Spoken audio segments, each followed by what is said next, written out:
हर लोग का सपना था कि अपना राज हो गया, अबुआ राज हो गया, लेकिन ये अपना राज और अबुआ राज में ये बबुआ मुख्यमंत्री ने, ये सरकार महिला विरोधी सरकार है, ये सरकार किसान विरोधी सरकार है, ये सरकार युवा विरोधी सरकार भी है। इनको बताना चाहिए ना कितना कितना निवेश हुआ। मैं तो आपको बताया टेक्सटाइल में निवेश हुआ, फूड प्रोसेसिंग में निवेश हुआ। नगरी में आप जाके देखिए फूड प्रोसेसिंग प्लांट का। अब इस राज्य के नौजवान के साथ जिस तरह ये दिग्भ्रमित सरकार, अक्षम मुख्यमंत्री उनके भविष्य के साथ खिलवाड़ कर रहा है। और मोमेंटम झारखंड के माध्यम से हमने अभी आप देख रहे हो अदानी का 50,000 करोड़, अब उनको नहीं दिख रहा तो मैं क्या करूं। भाजपा के राष्ट्रीय उपाध्यक्ष एवं प्रदेश के पूर्व मुख्यमंत्री रघुवर दास ने रांची स्थित भाजपा प्रदेश मुख्यालय में आयोजित संवाददाता सम्मेलन में कहा कि नियोजन नीति में क्या खामी थी और अगर खामी थी तो राज्य सरकार हाईकोर्ट के निर्णय के खिलाफ सुप्रीम कोर्ट क्यों गई। यदि राज्य सरकार को नियोजन नीति में कुछ कमियां दिखती थी तो उन्हें संशोधित किया जा सकता था, रद्द करने की क्या जरूरत थी। झारखंड में जो सरकार चल रही है वो सरकार, मैंने पूर्व के प्रेस कॉन्फ्रेंस में कहा था कि अक्षम सरकार है, अक्षम मुख्यमंत्री है। शरीर से जरूर सक्षम है लेकिन बुद्धि से अक्षम है, और यही कारण है कि ये सरकार दिग्भ्रमित है। और ये सरकार भारतीय जनता पार्टी या हमारी सरकार से के किए हुए काम से इतने चिढ़े हुए हैं कि लोक कल्याणकारी जितनी भी योजनाएं,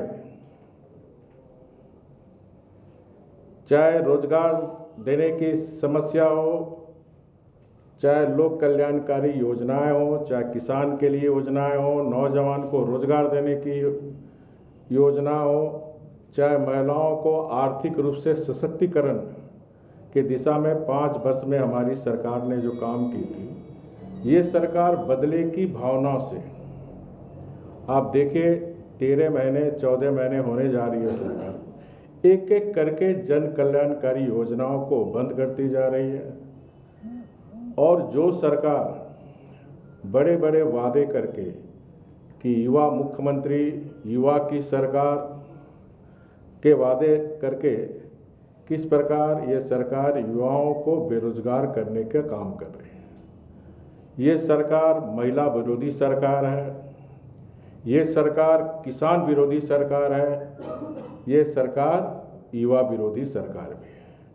मैं एक एक का वर्णन आपके समक्ष रखना चाहता हूँ। भाजपा के राष्ट्रीय उपाध्यक्ष ने कहा कि राज्य सरकार महिला विरोधी, किसान विरोधी और युवा विरोधी है। युवाओं से वादे कर सत्ता में आई राज्य सरकार अब उन्हें बेरोजगार करने पर तुली हुई है। संवाददाता सम्मेलन में मौजूद हमारे संवाददाता मोहम्मद फैजल द्वारा झारखंड मोमेंटम से युवाओं को कितना फायदा हुआ, सवाल पूछने पर क्या कहा, सुनिए। मोमेंटम झारखंड करने के पीछे 2 उद्देश्य थे, क्योंकि 2014 में यही कांग्रेस, जेएमएम, आरजेडी की सरकार थी। पूरे झारखंड में देश दुनिया का भ्रष्टाचार से झारखंड बदनाम था। झारखंड देश का एक ऐसा प्रदेश है जहां भारत, हमारे प्रधानमंत्री जी आत्मनिर्भर भारत, तो आत्मनिर्भर भारत या आर्थिक सुपर पावर भारत बने, इसमें झारखंड का बहुमूल्य योगदान होता है।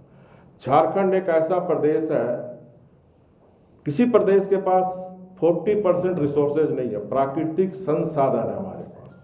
यहाँ के लोग मेहनत कश है, हमारे पास कोई चीज़ की कमी नहीं है, अपार संभावना है। और इसी को ध्यान में रखकर हमारी सरकार ने मोमेंटम झारखंड की थी। और मोमेंटम झारखंड के माध्यम से हमने अभी आप देख रहे हो अदानी का 50,000 करोड़, अब उनको नहीं दिख रहा तो मैं क्या करूं।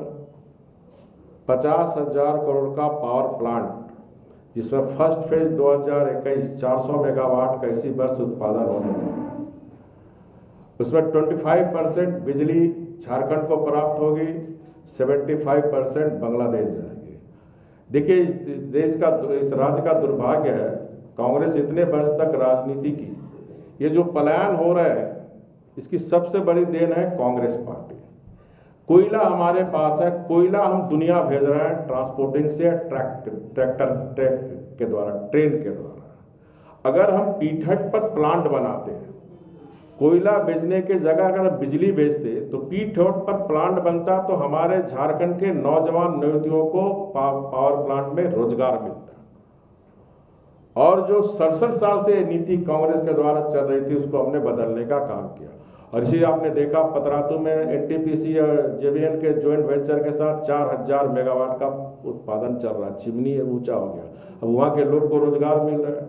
उसी तरह आपका अदानी का जो बन रहा, वहाँ कहाँ सब गोड्डा और आसपास के लोग को रोजगार मिल रहा है। टेक्सटाइल सेक्टर झारखंड में हब बनने का था, आज दुनिया में बांग्लादेश सबसे बड़ा हब है टेक्सटाइल, और टेक्सटाइल की पॉलिसी देश का झारखंड सबसे बेहतर पॉलिसी। आप नेट से निकाल के हर स्टेट का पॉलिसी देख सकते हैं, हमारे स्टेट का भी पॉलिसी दे सकते हैं।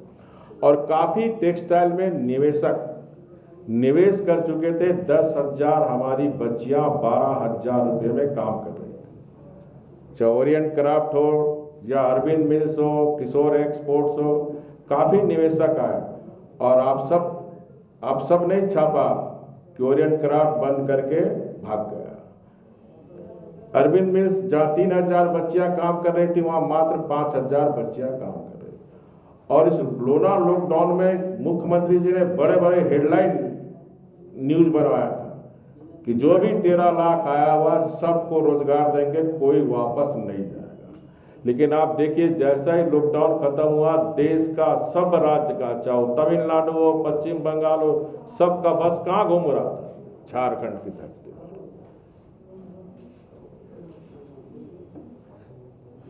सरकार उसकी है, 14 महीना हो गया, उनको बताना चाहिए ना कितना कितना निवेश हुआ। मैं तो आपको बताया टेक्सटाइल में निवेश हुआ, फूड प्रोसेसिंग में निवेश हुआ। नगरी में आप जाके देखिए फूड प्रोसेसिंग प्लांट का, टेक्सटाइल का देखिए, आगरा का 7 चप्पल बनाने, जूता बनाने वाला, उसका आपका हम लोग उसका शिलान्यास किए थे, सब वापस चला गया क्योंकि इस राज्य में व्यापार के अनुकूल माहौल ही नहीं है। लैंड ऑर्डर कानून व्यवस्था ध्वस्त है, मिशनरी फेल है, बिना पैसे का एक काम आ गई।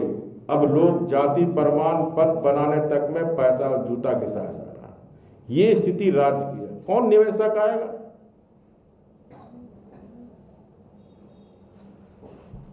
Any question?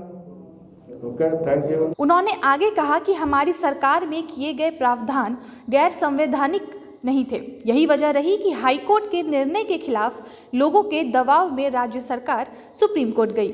यदि नियोजन नीति गलत थी तो सुप्रीम कोर्ट जाने की जरूरत क्यों पड़ी? दरअसल ये सरकार दिग्न भ्रमित है। इसी को कहते हैं दिग्भ्रमित सरकार है। ये अक्षम सरकार के साथ साथ दिग्भ्रमित सरकार भी है। अब मुख्यमंत्री कहते हैं कि हम नियोजन नीति जल्द लाएंगे।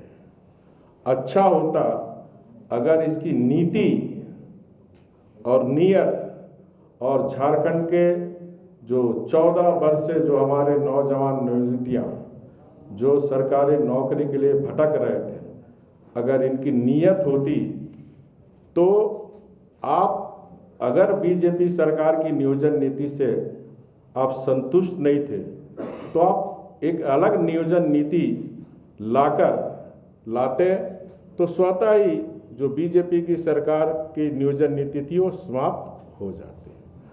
आज झारखंड के हजारों नौजवान युवतियाँ, आज सुबह ही जो पंचायत सचिव के करीब 4,000 लोग का एक प्रतिनिधि मंडल मेरे पास सुबह आया था। उनकी सारी प्रक्रिया हमारी सरकार के समय पूरी हो गई थी, सिर्फ उसे नियुक्ति पत्र देना था। इसी बीच आचार संहिता लग जाने के कारण उन नौजवान युवतियों को नियुक्ति नहीं मिल पाई। इसी तरह रेडियो ऑपरेटर, स्पेशल ब्रांच हजारों प्रक्रिया के तहत थे। अब इस राज्य के नौजवान के साथ जिस तरह ये दिग्भ्रमित सरकार, अक्षम मुख्यमंत्री उनके भविष्य के साथ खिलवाड़ कर रहा, ये राज्य के लिए बहुत ही चिंता की बात है। मैं राज्य सरकार से मांग करता हूँ, कभी भी भगवान आपको सुबुद्धि दे कि जो नियोजन प्रक्रिया शुरू हो गई थी उसको पूरा आप करके उन नौजवान नियुक्तों को रोजगार, सरकारी नौकरी देने का काम करें। अब दूसरा प्रश्न ये भी उठ रहा है, क्या इनकी मंशा ये जो आदिवासी मूलवासी के नाम पर राजनीति करने वाले झारखंड मुक्ति मोर्चा, कांग्रेस के लोग जो चुनाव के समय या इनकी पूरी राजनीति को अगर देखें तो ये सिर्फ भावनाओं को उभार कर चुनाव के समय वोट लेकर, उस समय चुनाव के समय आदिवासी मूलवासी और चुनाव के बाद सब आदिवासी मूलवासी की सूद ना लेना, ये नियोजन नीति से यही सिद्ध होता है। आज आदिवासी मूलवासी इस सरकार से पूछना चाहती है कि क्या गरीब आदिवासी के बच्चे, मूलवासी के बच्चे अगर सरकारी स्कूल में बच्चे पढ़ते हैं तो क्या उन बच्चों को थर्ड ग्रेड, फोर्थ ग्रेड का नौकरी भी अपने राज्य, अगुआ राज्य में नहीं मिलनी चाहिए?